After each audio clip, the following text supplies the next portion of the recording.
On behalf of the UNCAC Coalition's Working Group on Victims of Corruption, we're happy to present to you, for public use, the International Database on Corruption Damage Reparation and Legal Standing for Victims of Corruption. The database contains valuable information from different countries on legal standing for citizens, cases of reparation, cases of collective reparation of corruption's damage, including innovative mechanisms that can be considered best practice for issuing that reparation. Let's hear a little bit from some of our working group members about this, and a little bit more from myself as well. We hope this tool will be of good use to all of you.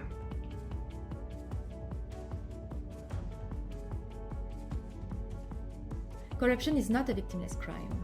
The poorest populations are the ones who suffer the most from its impact. This is why reparation is critical for victims of corruption. It is a matter of justice and fighting impunity. Reparation may also address the negative impacts of Western actors' corrupt practices on developing countries.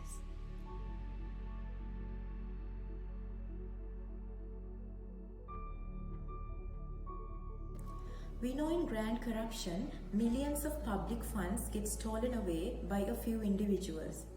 Those are funds which could have been used to improve health, education, welfare, transportation, or infrastructure facilities in a community. So it's critically important that we openly discuss about the damages caused by corruption to such communities. We can also think and identify how to represent and compensate such communities while thinking about the social and human impact of corruption, because we have to understand that corruption is not a victimless crime.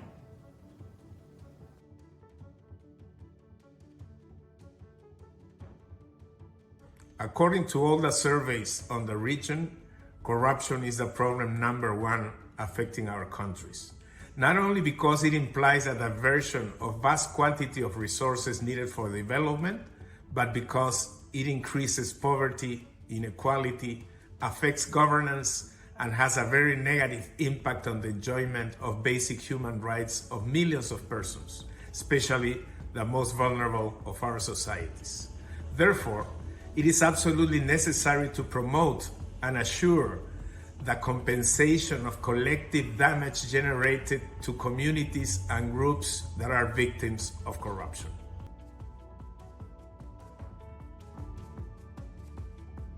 It's important to note that the UN Convention Against Corruption and the African Union Convention for the Prevention of Corruption has empowered victims of corruption to seek for reparation when corruption occurs in their states or when funds that are meant for development are taken away from them.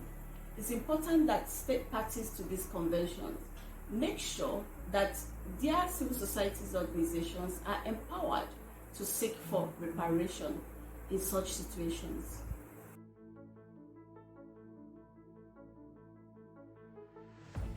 Corruption isn't a victimless crime, and it doesn't just affect the state.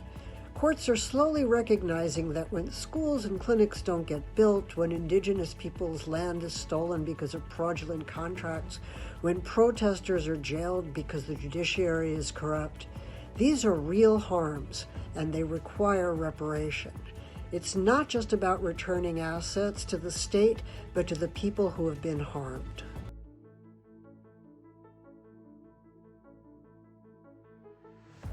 We're really thankful with the many hands and minds that made sure, that contributed to make sure that this database is possible. And we thank you for your continuing support to ensure it will remain useful in the future.